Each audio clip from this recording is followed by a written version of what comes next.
Om.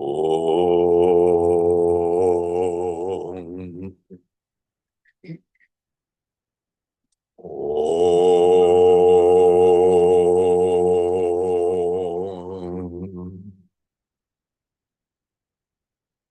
Om.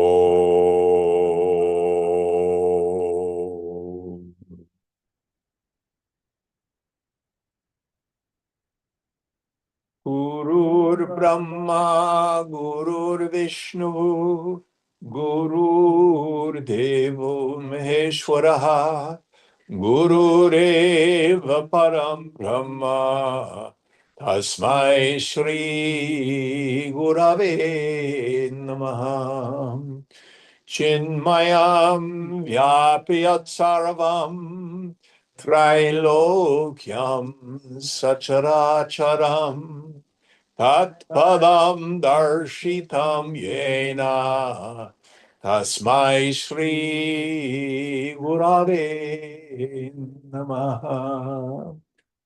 Tvameva Mata Chapita Tvameva Tvameva Bandhuscha Sakha Tvameva Tvameva Vedya Dravindam Tvameva Tvameva Sarvam Mama Deva Deva Tvameva Sarvam Mama Deva Deva.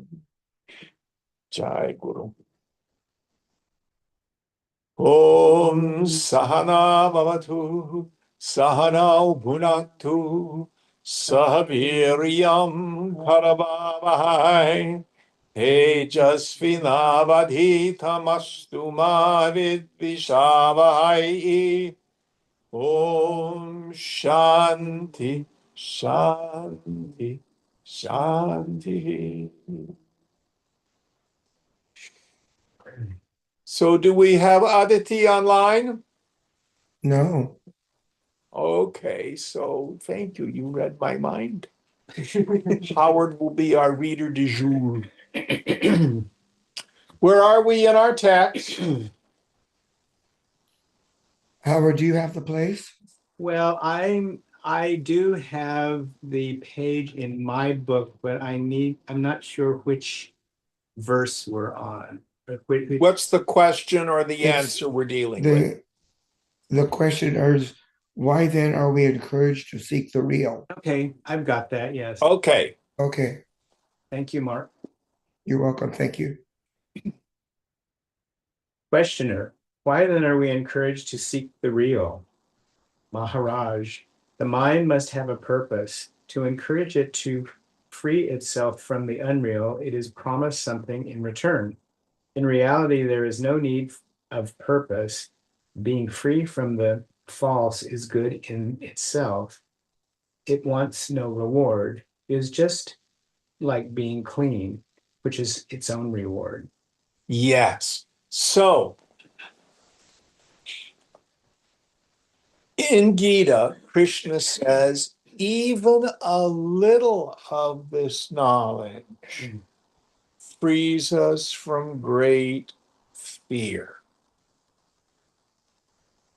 So as soon as we begin to see even not the deeper stuff we were talking about before class, but just the fundamental impermanence of the phenomenal world. And we learn acceptance. Now, this is an important point. The definition of acceptance is the acknowledgement of a material fact. Doesn't mean we have to like it. We just have to not be in delusion about it. Someone's terminally ill. If we're in delusion about their condition, then we fight, we resist, all this sort of stuff. Once we acknowledge a material fact, they're terminally ill, they're going to die, then we can be in acceptance distance with it. Even that little bit frees us from great fear. And we begin to develop this deeply rooted direct experience that it's all going to be okay.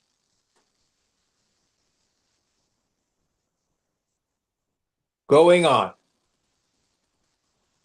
Questioner, is not self-knowledge the reward? Maharaj, the reward of self-knowledge is freedom from the personal self. You cannot know the knower, for you are the knower. The fact of knowing proves the knower. You need no other proof. The knower of the known is not knowable. Just like the light is known in colors only, so it is the knower known in knowledge.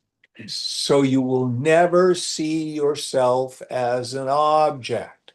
Many of us, understandably, have an unexamined notion that I am going to have an experience of the self, as if it's something that I will experience. No, the self is you. And that we can't call it an experience because it's not subject object. Yet it's not unknown.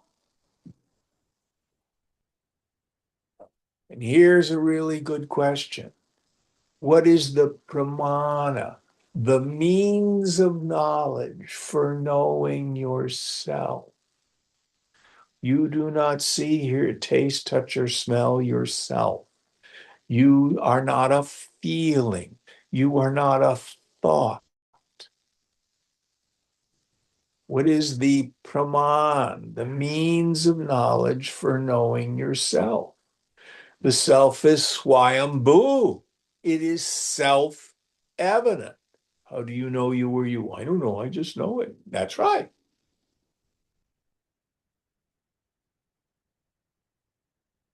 It is swayam jyoti, self-luminous, self-effulgent. Just like, do you see the sun up there? Yes. Do you need to get a flashlight out in order to see the sun? No, I'm going to shine my light on the sun. No, the sun is self-luminous. So you always shine as awareness itself. Known, but never known as an object, as the eternal subject. It is like trying to see your eyes.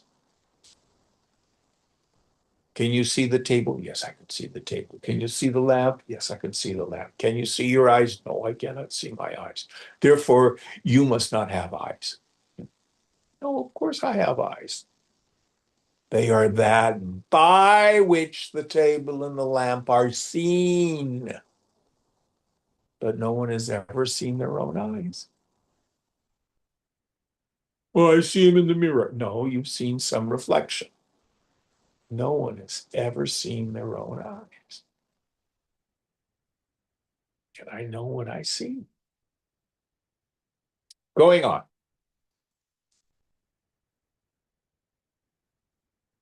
Questioner, is the knower an inference only? Maharaj, you know your body, mind, and feelings. Are you an inference only? Questioner, I am an inference to others, but not to myself. Maharaj, so am I, an inference to you, but not to myself. I know myself by being myself, as you know yourself to be a man by being one. You do not keep on reminding yourself that you are a man. It is only when your humanity is questioned that you assert it. Similarly, I know that I am all. I do not need to keep on repeating, I am all, I am all. Only when you take me to be a person, I protest.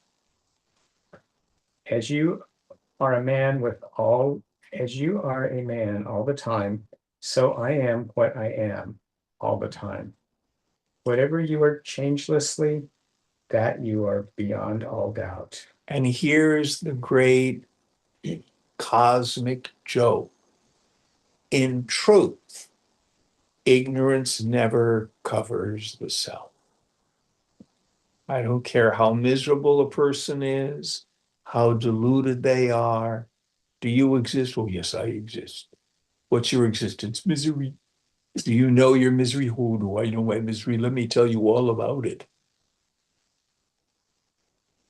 I am. I know.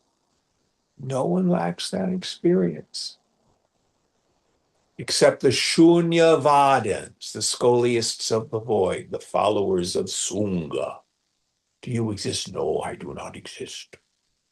Do you know this as a direct experience? Yes, I do. And to whom did this experience occur? Well, to me, I know I don't exist. It's a contradiction in terms. Your ego can come and go, but you, as the ground of being, always are. Look to your direct experience. Who's been through a great tragedy or a catastrophe? Did you cease to be? No. It was really painful, wasn't it? Yes. Who knew it? I think. Yeah.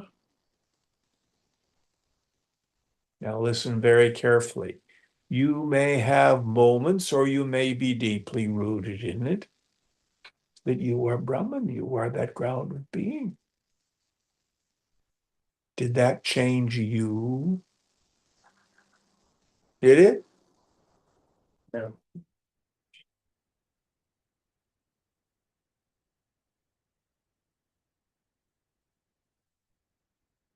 Going on. Questioner, when I ask, how do you know that you are a Yanni?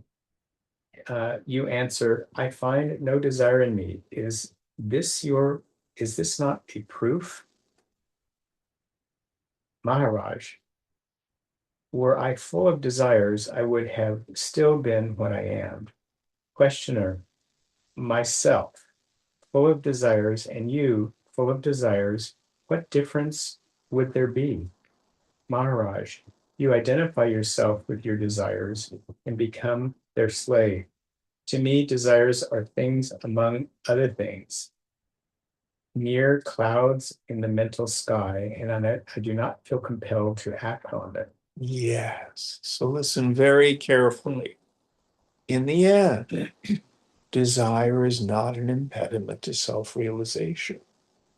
In fact, all activity under all circumstances has as its impulse desire. But you know the difference between an insistence, a compulsion, and a preference. Do you want to go to lunch? Yes. Do you want Thai food or Chinese food? Oh, I think I'd rather have Thai food. Oh, the place is closed. Okay, let's go have Chinese food. Preference. Do you want a significant other? Oh, yes. I'm so lonely. I need that in order to be happy. Compulsion, insistence.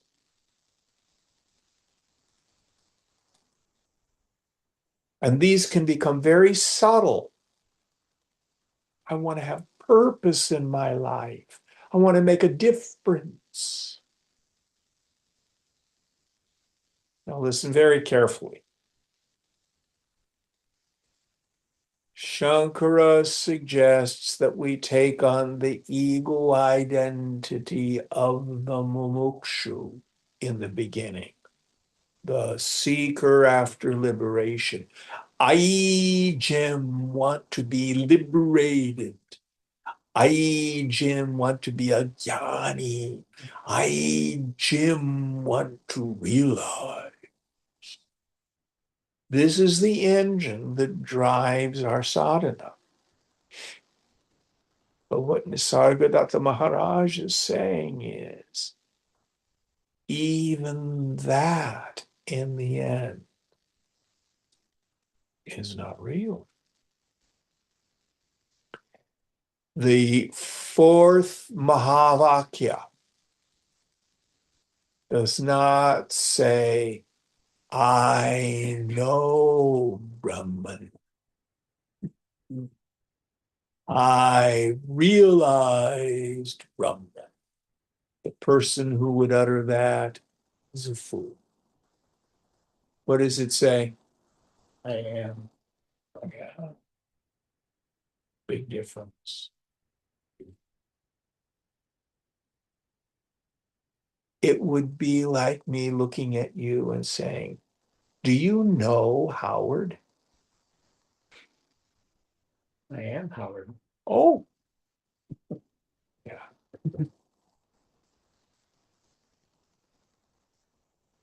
All right, going on. Questioner. The knower and his knowledge, are they one or two? Maharaj, they are both. The knower is the unmanifested, and the knowledge is the manifested. The known is always on the move. It changes. It has no shape of its own, no dwelling place. So let me stop there again. Uh, So this is a secret. We're actually dealing with two kinds of knowledge. What is that knowledge which is the highest knowledge, which cannot be lost, which is always there, which is perfect? That is the self-evidence of the self. Cosmic joke, everybody already has it. This is why the great 20th century saint, Meher Baba, used to thunder, everybody's already realized. The only real knowledge is the self-evidence of the self. And everybody already has it. But there's the pratyabhignana, the recognition that happens in the subtle intellect. When the buddhi, the intellect, becomes buddha, awake.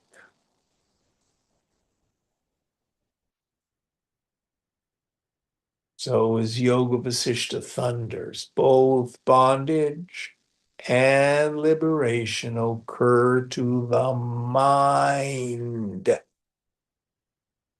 The self is ever free.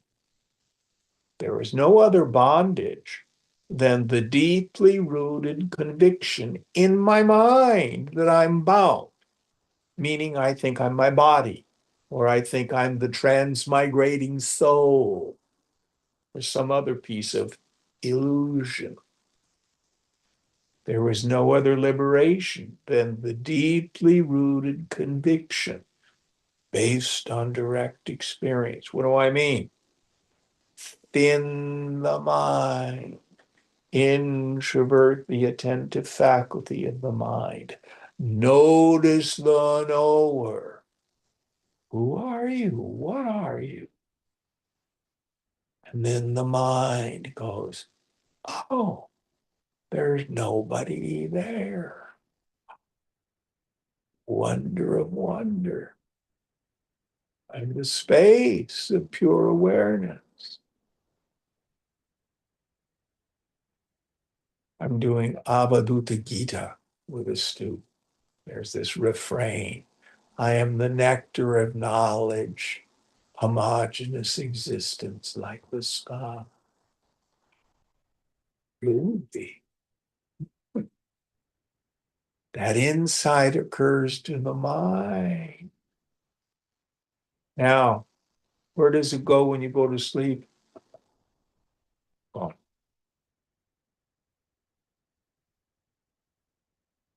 So that is a relative knowledge. It's important because the self doesn't suffer. It's only my stupid mind that suffers.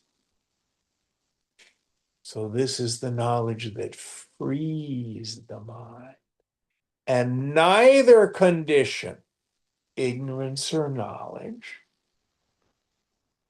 touches the self.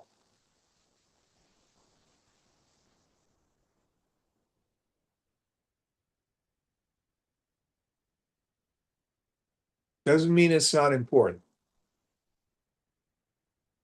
By touch, what do you mean? Your self-realization doesn't change you. It's something that happens to Natasha, meaning she sees her own unreality. She sees there's no real person. And that still doesn't affect you, the self. Did that make sense? Mhm. What's the difference between Amma or Ramana Maharshi and Donald Trump? The self in them is the same. Donald Trump doesn't doubt his existence, but he thinks his existence needs to be protected and defended and amplified. It's going to be better when I own Greenland. It'll be better when I lock up all my enemies. That is absolutely useless to Amma.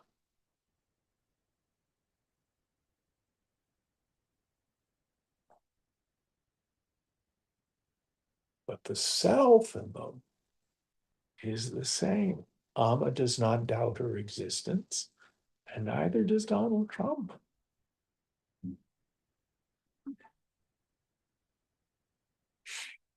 But in the mind, Amma knows, just like Nisargadatta Maharaj.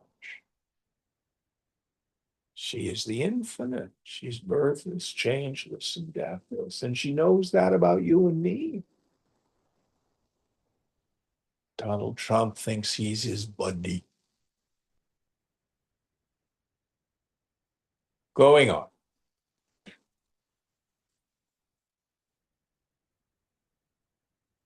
The knower is the immutable support of all knowledge. Each needs the other, but reality lies beyond. The Yanni cannot be known because there is nobody to be known. When there is a person, you can tell something about it. But when there is no self-identification with the particular, what can be said? You may tell a Yanni anything. His question will always be, about whom are you talking? There is no such person. Just as you cannot say anything about the universe because it includes everything, so nothing can be said about a Yanni, for he is all, and yet nothing in particular. You need a hook to hang your picture on, where there is no hook. On what will the picture hang? To locate a thing, you need space. To place an event, you need time. But the timeless and spaceless defies all handling. It makes everything perceivable, yet itself is beyond perception.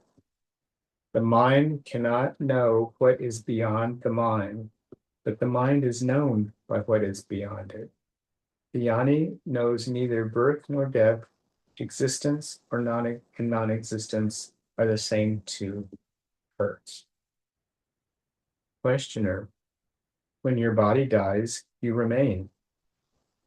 Maharaj, nothing dies. The body is just imagined. There is no such thing. Yes, so here's an important point. In the beginning, we look at the term mithya. Remember that saying of Shankara, Brahma Satyam Jagan Mithya. And we think of it, okay, it is conditioned reality. It's consciousness appearing as name and form. If you start off in a Buddhist tradition, you'll say, we discern that everything is impermanent. But what Maharaj is saying here, actually, there's nothing real here. Sarvam Kalvidam Brahma. All this is verily Brahman. Brahman never moves. Brahman never takes form. Just like when you look at your reflection in the mirror, does the mirror change into you? Does it? No. Mirror undergoes no change.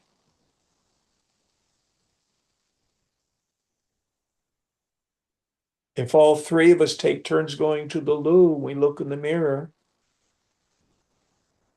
we see three different people, but the mirror undergoes no change. Likewise, name and form appears, seen, but not real. Like mirage waters in the desert, like the snake in the road, like the BART tracks meeting in the distance. Seen but not real.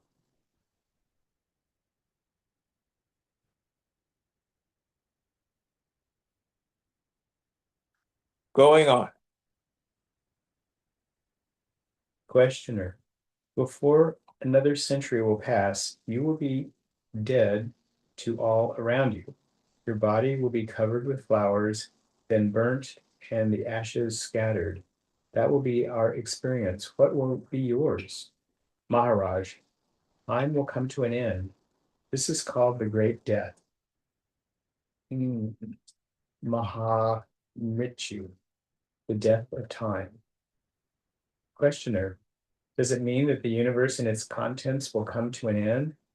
Maharaj, the universe is your personal experience. How can it be affected? You might have been delivering a lecture for 2 hours. Where has it gone when it is over? It has merged into silence in which the beginning, middle, and end of the lecture are all together. Time has come to a stop. It was, but is no more.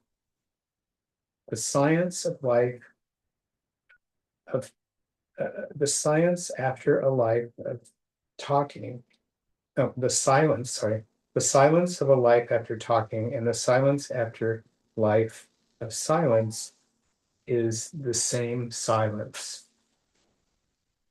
Immortality is freedom from the feeling I am, yet it is not extinction. On the contrary, it is a state infinitely more real, aware, and happy than you can possibly think of. Only self-consciousness is no more. And by self-consciousness, we mean the small self. There's a wonderful book written by an anonymous English author. It's called The Cloud of Unknowing. And in one of the teachings, he says, it is suffering to know what we are, meaning my klesha, as we would say in our tradition, my defects of character, my defilements. But deeper than that is to know that I am, meaning the bondage of Jiva Bhavana, feeling like a person. I've been using the phrase lately, when I feel like a person, the state of Jiva Bhavana has an inherent spiritual poverty. I'm not enough, there's not enough. Separate. There's stuff over there and I'm over here.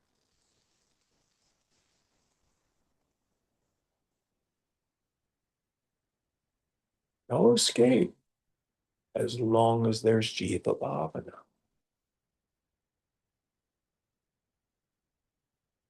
Going on.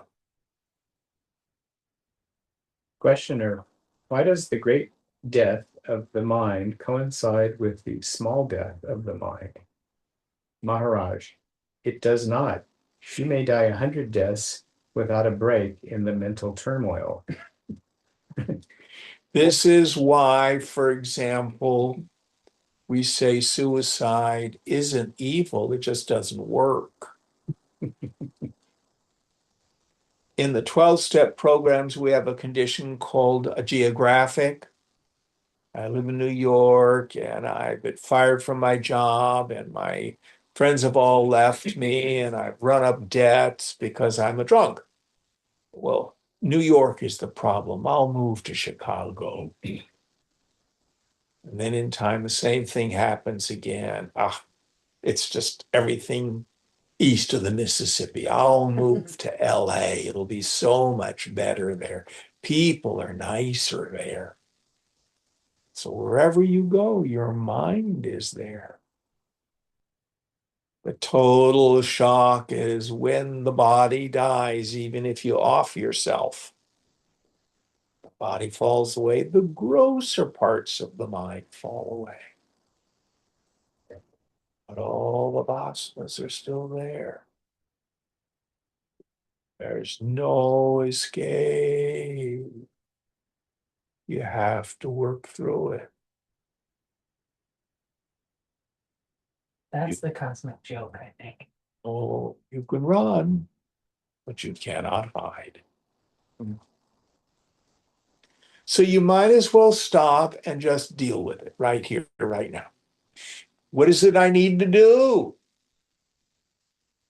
Let go. Keep your heart open.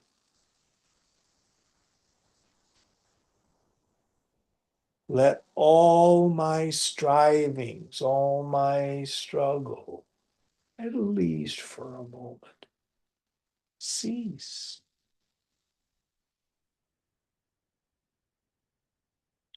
Yeah, but I won't do anything and I won't have any purpose in life and I'll be alone. All that's bull pucky.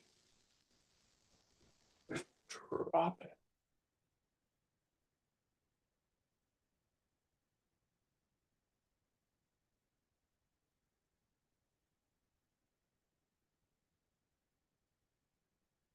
Any thoughts on this? All I can tell you is try it. You might like it. Going on. Or you may keep your body and die only in the mind. The death of the mind is the birth of wisdom. Yeah. Questioner, the person goes and only the witness remains. Maharaj, who remains to say, I am the witness, when there is no I am? Where is the witness? In the timeless state, there is no self to take refuge in. Yes. And I love what Shankara says at the end of Viveka Chudamani. This ego sense, it was there for so long and it's gone. Where did it go? Wonder of wonders.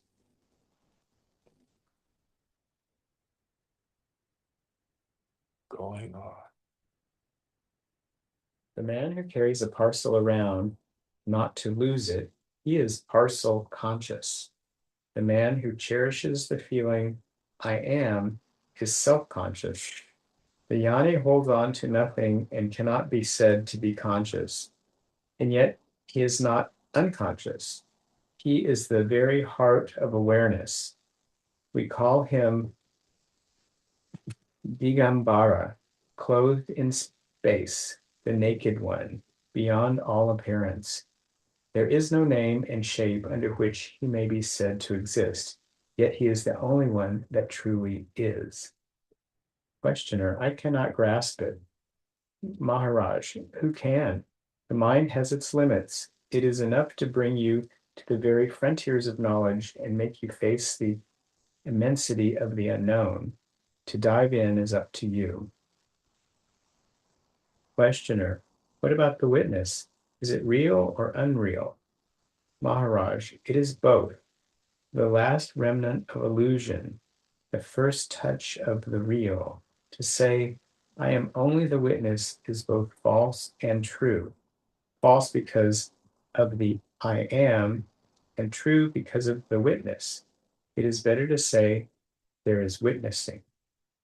The moment you say, I am, the entire universe comes into being along with its creator. Questioner.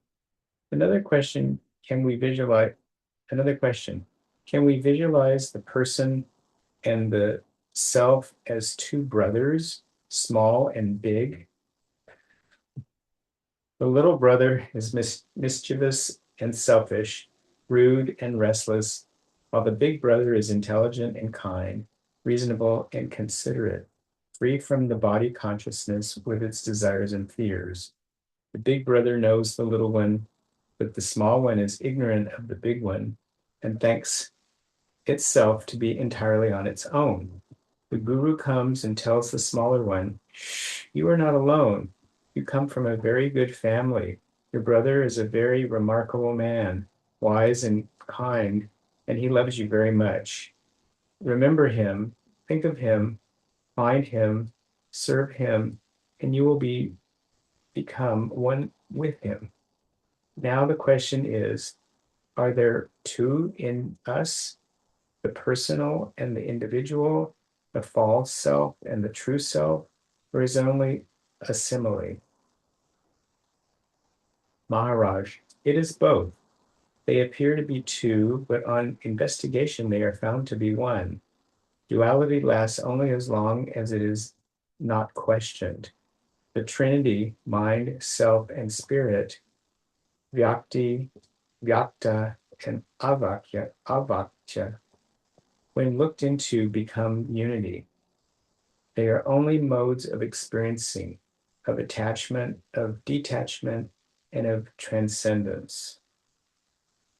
Questioner, your assumption that we are in a dream state makes your position unassailable. Whatever objection we raise, you just deny its validity. One cannot discuss with you.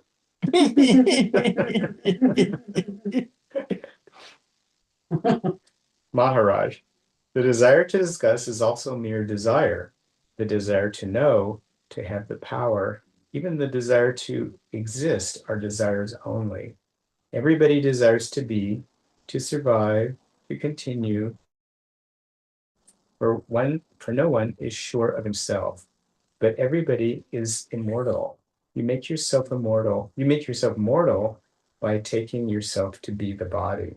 And again, you don't really become mortal. You just have a very long and very vivid dream.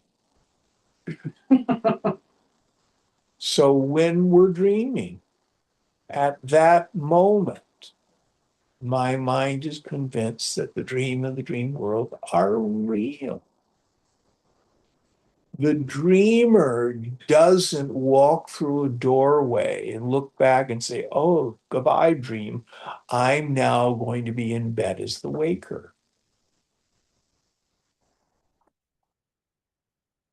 But you are the knower of the dream. You are the substratum of that dream ego. And when you wake up, the dream disappears, the dream body disappears, the dream thoughts and feelings disappear. Instantly, you become the waker in your bed.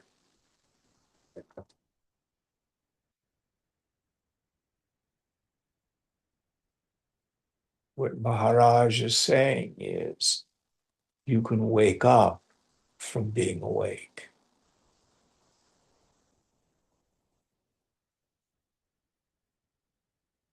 Now, that doesn't mean the phenomenal world needs to permanently disappear. those of us who've studied Yoga Vasishta, I frequently make reference to the 7 stages of knowledge. But prior to that are the 7 stages of ignorance. So, in one of those stages, we talk about how delusion overtakes us. So, as we've been having class here, has your mind wandered and you're thinking about, some project that needs to be done, or maybe lunch or something like that? Who's done that? Yes. So your mind kind of went a little bit away from the class. Have you ever been emotionally charged and you get deeply involved in a conversation you're going to have, especially if it's likely to be a difficult one or something like that? Who's done that? Mhm. Yeah, that starts to look very real. Or have you ever picked up a book and gotten totally engrossed in the reality, the world of the story? Now, in those situations, even though the imaginary world can be very vivid, you always have this assumption, this idea, that's just my imagination. It's not like when you slip into the dream, which is the same phenomenon, your mind creating a fantasy. What's the difference between when a deeply involved imagination, a fantasy, or a dream?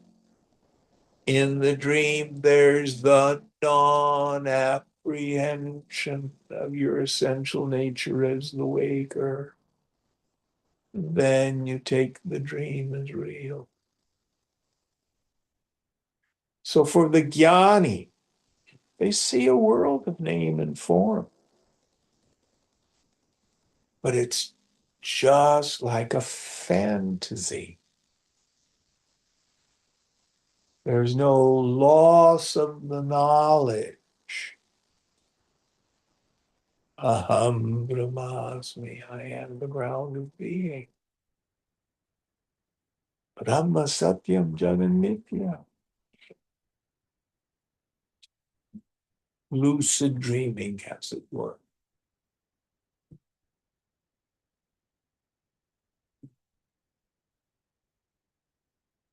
Going on. Questioner, since you have found your freedom, will you not give me a little of it? You're up aboard of freedom. Maharaj, why little? Take the whole.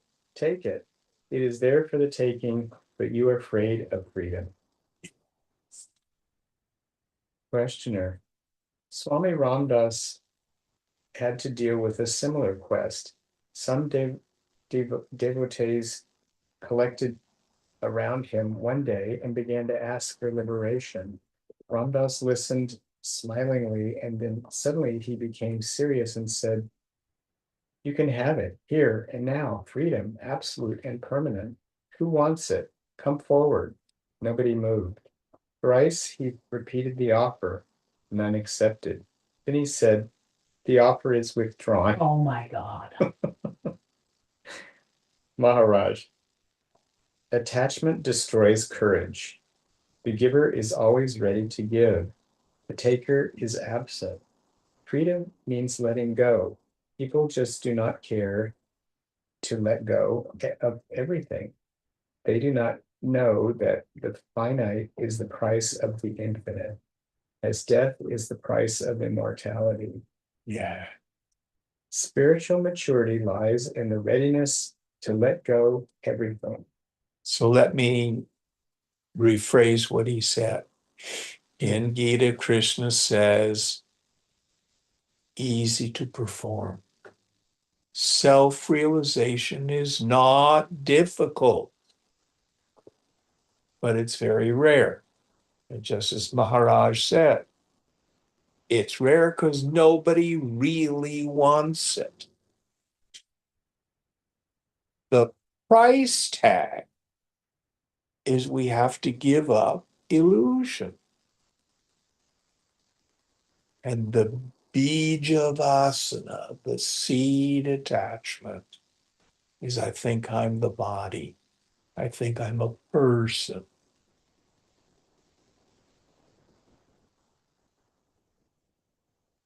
If you can give it all up,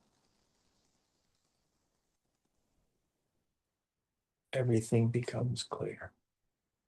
This is the deeper meaning of sannyas. Wearing orange and having a 5-syllable, unpronounceable name has nothing to do with it.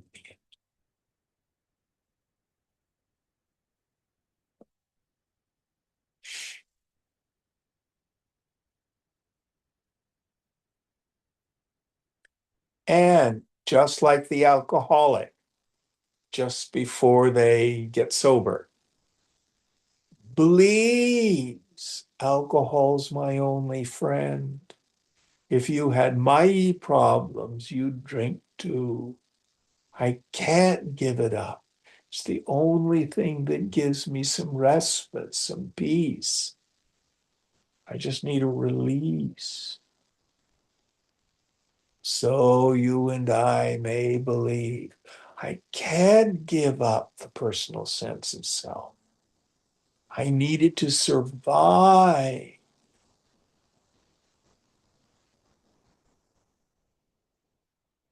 And Maharaj says, Shankara says, no, that Jiva Bhavana is your misery.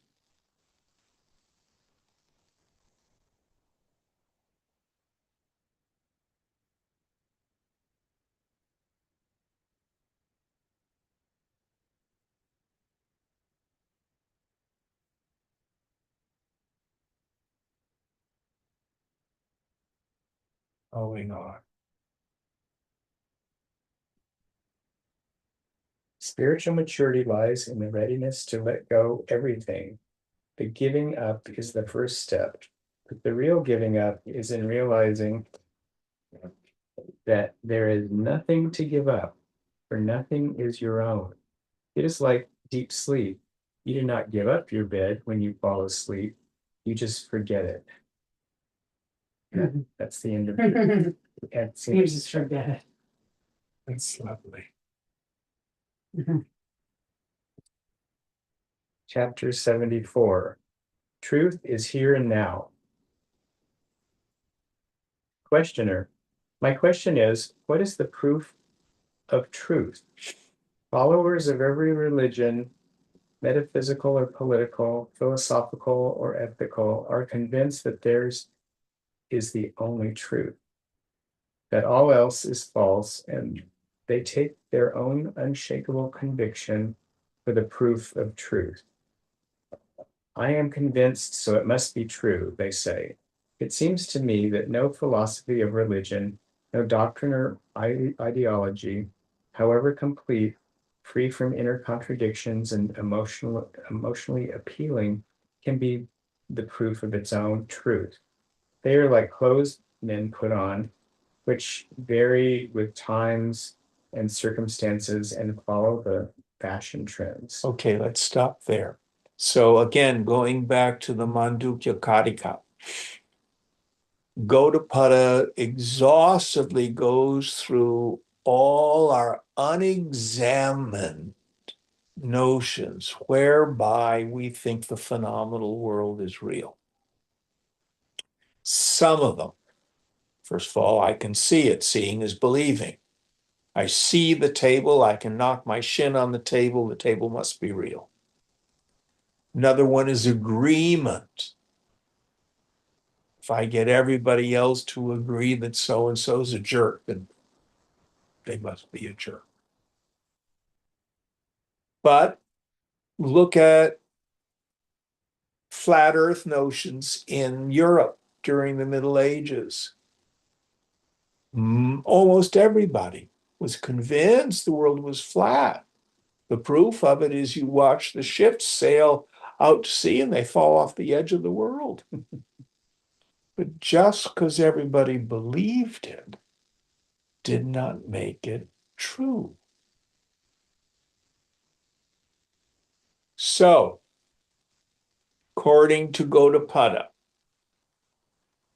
the proof of what's true, of what's real, real with a big old capital R, that which always is, that which is never subject to negation. Meaning, if there's a time or a place where it isn't, if it has no existence in the beginning, but appears to exist in the middle, and then has subsequent non-existence, that's not real. What is real, what is true, is something that's eternal, that always is, and needs no additional proof. For example, if we go outside and we see smoke in the Oakland Hills, oh, look, there's smoke in the Oakland Hills. There must be a fire. That's inference. Making sense? Mhm. Yes, no? Mhm. What is it that does not need any inference to validate its reality? And you will find anything that's in the realm of the knowable phenomena, gross or subtle, all the objects, all the feelings, all the thoughts, do not correspond to reality with a big capital R. But you do.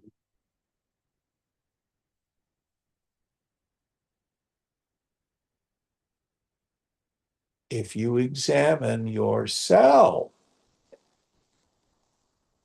you will find you have no beginning, no end. There's never been a time when you are not.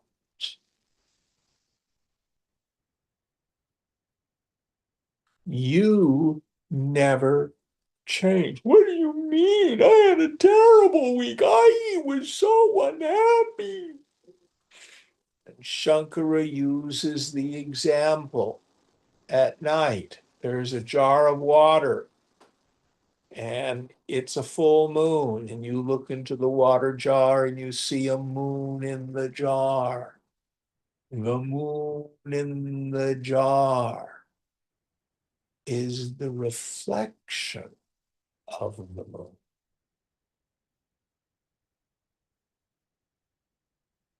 So, what was the phraseology? A thought that thinks it's consciousness? Was that what you said? A thought pretending to be consciousness. Yes. So I look into the mind and I see I am tall, I am short, I am male, I am female, history, history, history. I'm traumatized. I'm successful, I'm not successful, I'm threatened, I'm safe. And we're looking at the moon in the water. And of course, if you go like this to the water, oh, the moon is broken. I'm in danger. I'm not safe. But just like the condition of the water in the jar never touches the moon in the sky, you never change. Don't believe me. Slow down, introvert your attention, and look.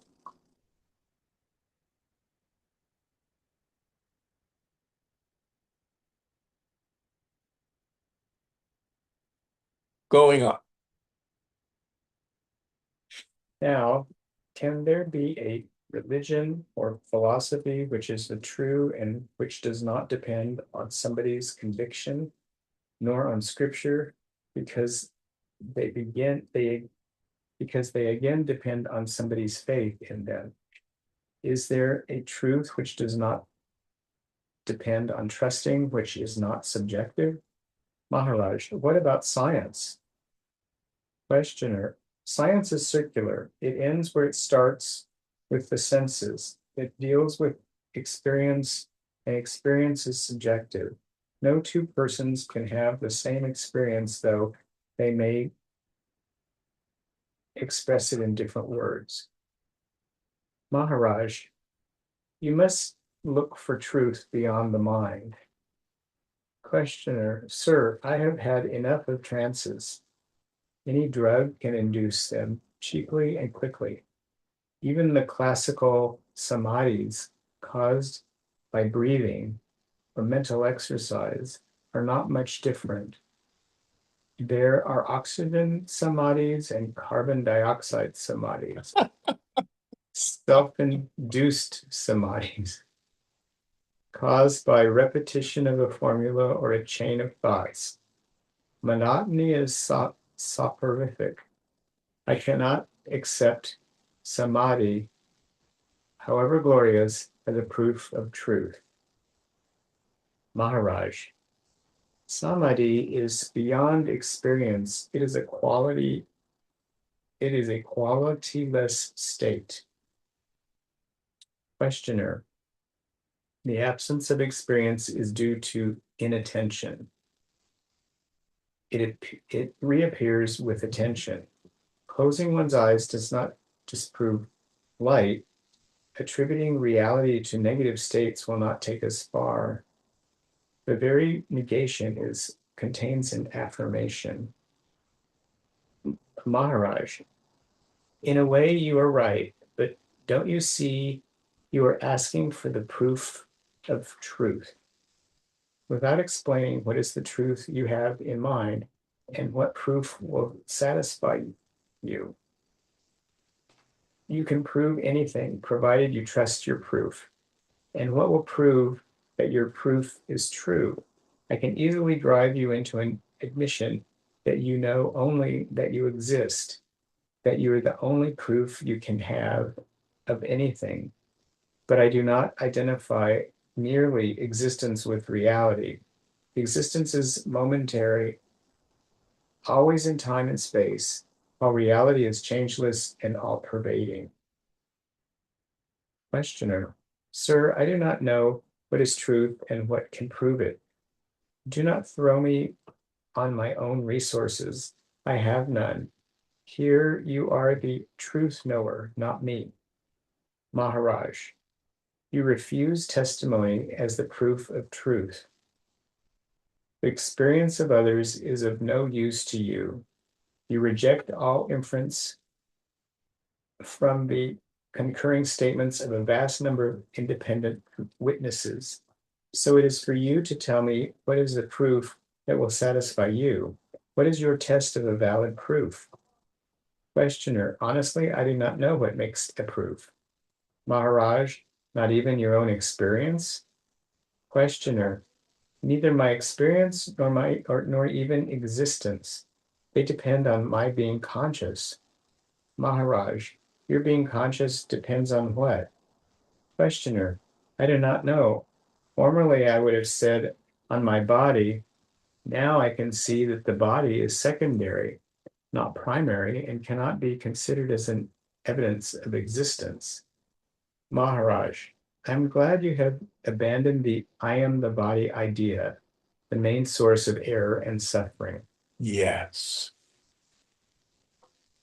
Questioner, I have abandoned it intellectually, but the sense of being the particular, a person, is still with me. I can say I am, but what I am, I cannot say. I know I exist, but I do not know what exists. Whatever way I put it, I face the unknown. Maharaj, your very being is the real. Questioner, surely we are not talking about the same thing. I am not some abstract being. I am a person, limited and aware of its limitations. I am a fact, but a most unsubstantial fact. I am. There is nothing I can build on my momentary existence as a person. Maharaj, your words are wiser than you are. As, as a person, your existence is momentary, but are you a person only? Are you a person at all? Questioner, how am I to answer?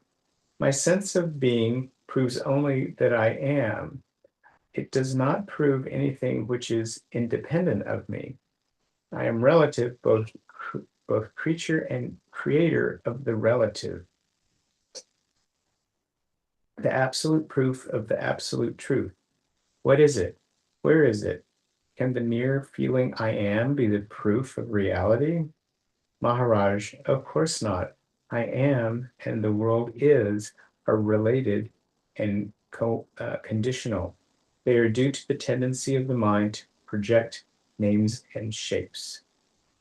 Questioner, names and shapes and ideas and convictions, but not truth.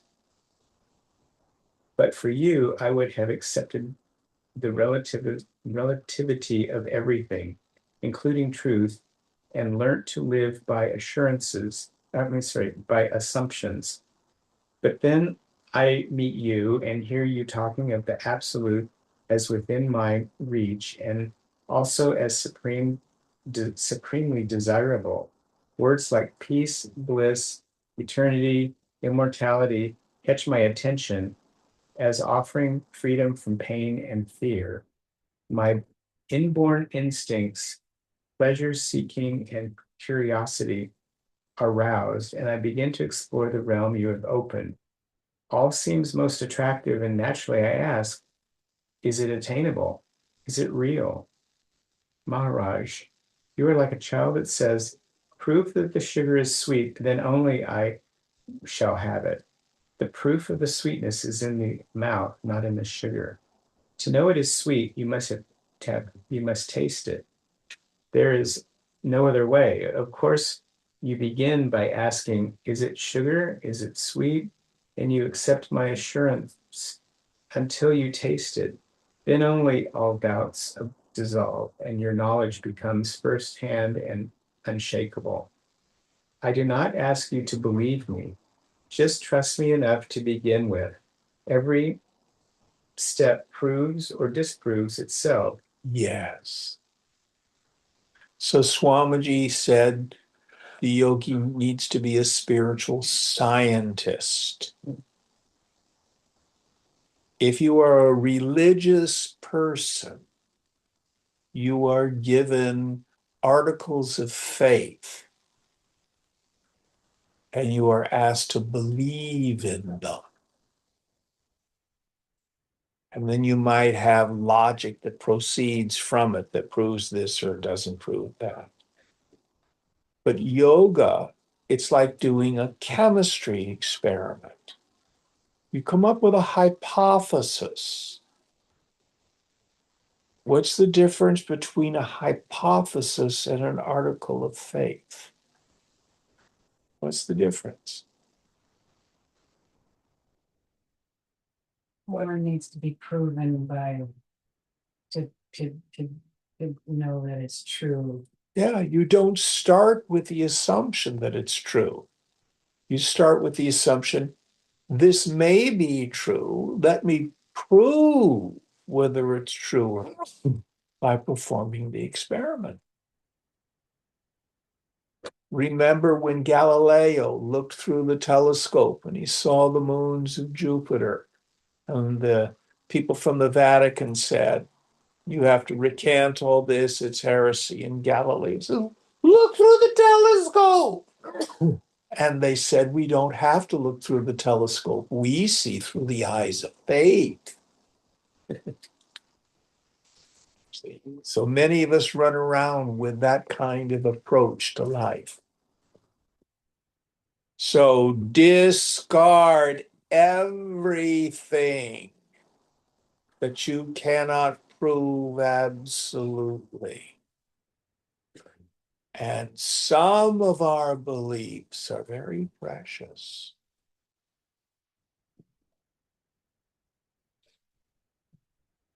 Swamiji couldn't have been enlightened because he couldn't have said what he did about Ayodhya if he weren't enlightened.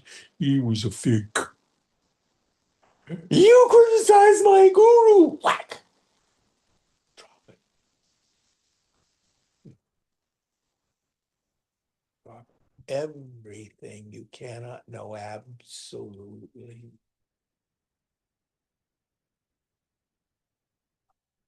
You cannot trust your senses. You cannot trust any external fact.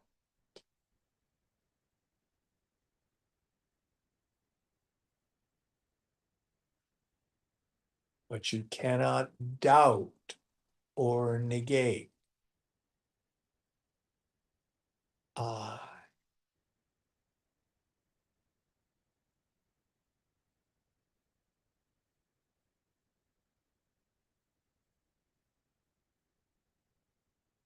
It is. We can't call it an experience. I have seen I. No, that's not how it works. You are not knowable as an object. You are not unknown.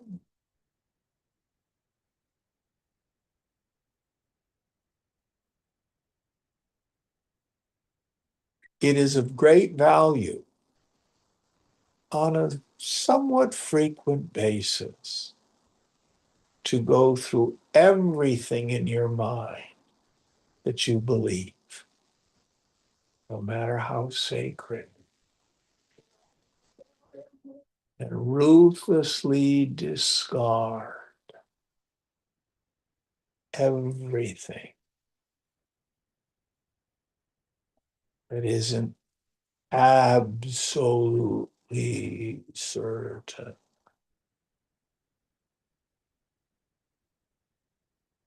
Let me give you one of those kind of close examples. You all know about the great guru Satya Sai Baba. I was looking at a YouTube video a couple of years ago, stories about how he used to have inappropriate sexual interactions with teenage European boys. And some people say it couldn't have happened. Other people say, oh, there's a cosmic reason for this. Yada, yada, yada, yada. Did it happen or did it not happen? I do not know. Was it for cosmic reasons or was he just a dirty old man? I do not know. Whatever the answer is, it's stuff that is knowable. Discard the whole question. What do I know for sure? I do not know anything about Satya Sai Baba.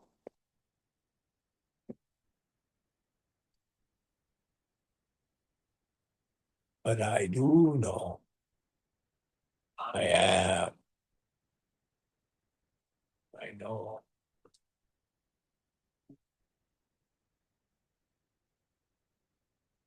Okay, we'll stop there. What verse are Well, in my book, I'm on page 367.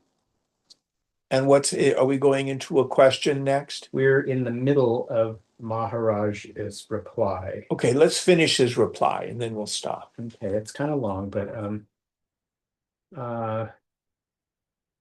let me just see. Okay, you seem to want the proof of truth to precede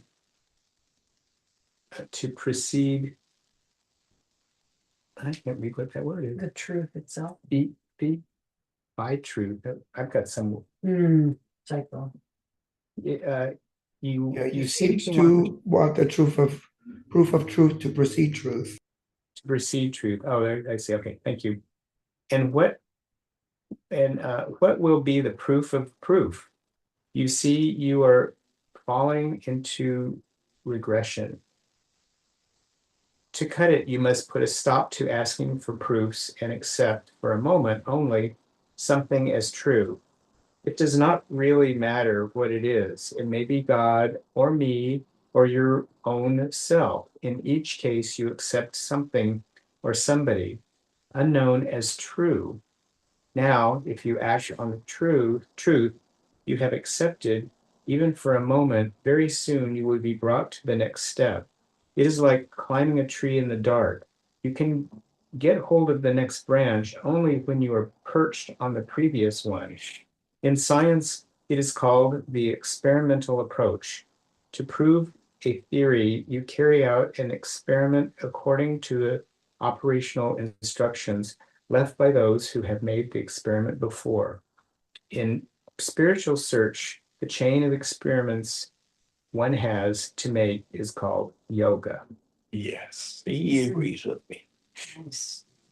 That's a good place to end. So that's the next is a question. Om Purnamada Purnamidam Purnat Purnamudachyate Purnasya Purnamadhaya Purnameva Vashishyate. Om Shanti Shanti Shanti. Hari Om Sri Guru Pyo Namaha. Hari Om.